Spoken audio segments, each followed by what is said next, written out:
కేంద్ర ప్రభుత్వం మరోసారి పెట్రోల్ వడ్డన విధించింది. దేశవ్యాప్తంగా పెట్రోల్ ఛార్జీలు పెంచుతూ అధికారికంగా నిర్ణయం ప్రకటించింది. అయితే దేశవ్యాప్తంగా పెరిగిన సగటు పెట్రోల్ ధరల కన్నా ఆంధ్రప్రదేశ్లో అధిక ధర పెరుగుతుంది. గతంలో విపక్షంలో ఉండగా నారా లోకేష్, చంద్రబాబు నాయుడు వాళ్ళంతా జగన్మోహన్ రెడ్డి ప్రభుత్వం విధించిన పన్నుల్ని తీవ్రంగా తప్పుపట్టారు. పెట్రోల్, డీజిల్ ధరలు తాము అధికారంలోకి వస్తే తగ్గిస్తాం అని చెప్పారు. తగ్గిస్తామన్న మాట పక్కకు పోయి ఇప్పుడు దేశంలో అన్ని రాష్ట్రాల కన్నా ఎక్కువ మొత్తం ఆంధ్రప్రదేశ్లోనే వసూలు చేస్తున్నారు. మరి అప్పుడు తగ్గిస్తామన్న మాట ఏమైంది? ఇప్పుడు డబుల్ ఇంజిన్ సర్కార్లో అందరికన్నా ఎక్కువ పన్నుల మోత ఎందుకు మోగుతోంది? ఇది చాలా కీలకమైనటువంటి విషయం. ఇప్పుడు వివిధ ప్రాంతాల్లో, వివిధ రాష్ట్రాల్లో పెరిగిన ధరల భారం ఎలా ఉండొచ్చు, ఎంతకు ఛార్జ్ చేరొచ్చు అని పరిశీలిస్తే లీటర్ పెట్రోల్ అండమాన్ నికోబార్ దీవుల్లో ₹2.53 పెరుగుతుంది. కేవలం ₹84.99 చేరుతుంది. ₹85కి అండమాన్ నికోబార్ దీవుల్లో లీటర్ పెట్రోల్ వస్తుంది. అదే ఆంధ్రప్రదేశ్కి వచ్చేసరికి ₹113.03 చేరుతుంది. ₹3.29 చొప్పున ప్రతి లీటర్కి పెరుగుతుంది. ఇది దేశంలోనే అత్యధికం అన్నట్టు. ₹113 దాటినటువంటి పెట్రోల్ లీటర్ ధర దేశంలో ఎక్కడా లేదు. ఆంధ్రప్రదేశ్ దేశంలోనే నెంబర్ 1గా ఉంది. చంద్రబాబు నాయుడు ఏపీని నెంబర్ 1గా నిలబెడతాం, దేశానికే ఆదర్శంగా మార్చేస్తాం అంటే బహుశా పెట్రోల్ ఛార్జీల రూపంలోనేమో అని మనం ఇప్పుడు అనుకోవాల్సిన పరిస్థితి వస్తుంది. చూడండి, అరుణాచల్ ప్రదేశ్లో ₹93.88, అస్సాంలో ₹101.21, బీహార్లో ₹108. బీహార్ కన్నా కూడా ఏపీలో ₹5 ఎక్కువ. చండీగఢ్లో ₹97, ఛత్తీస్గఢ్లో ₹103, దాద్రా నగర హవేలీలో 95, ఢిల్లీ 97, దేశ రాజధానిలోనే 97 ఉంటే దేశ రాజధాని కన్నా ఆంధ్రప్రదేశ్లో అదనంగా ₹16 చెల్లించక తప్పని పరిస్థితి వచ్చింది.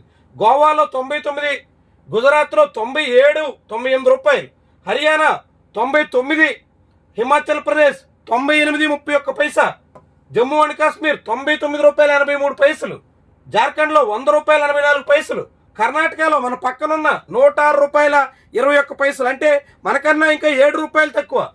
అదేవిధంగా కేరళలో ₹110.58, లద్దాఖ్లో ₹106, లక్షద్వీప్లో ₹103, మధ్యప్రదేశ్లో ₹109, మహారాష్ట్రలో ₹106, అదేవిధంగా మణిపూర్లో ₹102, మేఘాలయలో 98, మిజోరాంలో ₹102, నాగాలాండ్లో ₹100, ఒడిశాలో ₹104.19, పాండిచ్చేరిలో ₹99.25, పంజాబ్లో ₹101.19, రాజస్థాన్ ₹107.97, సిక్కిం ₹106.50, తమిళనాడులో ₹103.67. తమిళనాడు కన్నా ఆంధ్రప్రదేశ్లో ₹10 లీటర్ ఛార్జు ఎక్కువ. తెలంగాణలో ₹110.89, అంటే ఆంధ్రప్రదేశ్ కన్నా దాదాపు ₹3 తక్కువ. త్రిపురలో ₹100, ఉత్తరప్రదేశ్లో ₹97, ఉత్తరాఖండ్లో ₹96, వెస్ట్ బెంగాల్లో ₹108.70. అంటే దేశం మొత్తంలో ఆంధ్రప్రదేశ్లో ఉన్నంత పెట్రోల్ ధర ఎక్కడా లేదు.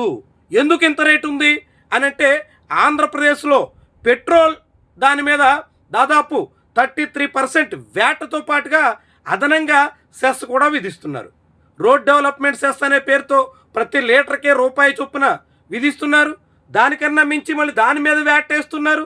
ఇలా అన్నీ కలిపి ఆంధ్రప్రదేశ్లో ట్యాక్సుల రూపంలోనే దాదాపుగా 50% పెట్రోలు అసలు ధర కన్నా ఆంధ్రప్రదేశ్లో 45% వరకు ట్యాక్సుల రూపంలో మోపేస్తున్నారు. అందువల్ల అసలు పెట్రోల్ ఛార్జెస్ కన్నా ఆంధ్రప్రదేశ్లో అత్యధిక ధర ఉంటుంది. ఈ పెట్రోల్ ఛార్జీలు తమిళనాడు కన్నా, కేరళ కన్నా అన్నిటికన్నా ఎక్కువ ఉన్నాయి కాబట్టి మేము తగ్గించేస్తాం, మా ప్రభుత్వం అధికారంలోకి వస్తే పెట్రోల్ ధరలు పెరగకుండా చూస్తాం. ఇవి నారా లోకేష్ యువగళలో చెప్పిన మాట, చంద్రబాబు నాయుడు ఎన్నికల ప్రచారం అంతా ఓదరగొట్టిన మాట. మరి ఏమైంది?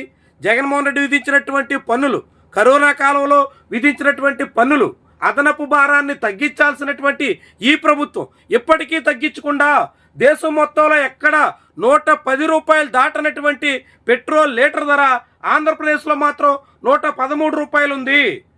అంటే దేశంలో చాలా ఎక్కువగా అన్ని రాష్ట్రాల కన్నా ఇంకా చెప్పాలంటే మనకన్నా తర్వాత ఉన్న రాష్ట్రం తెలంగాణ కన్నా ఆంధ్రప్రదేశ్లో 3 రూపాయలు సుమారుగా ఎక్కువ వసూలు చేసే పరిస్థితి వచ్చింది.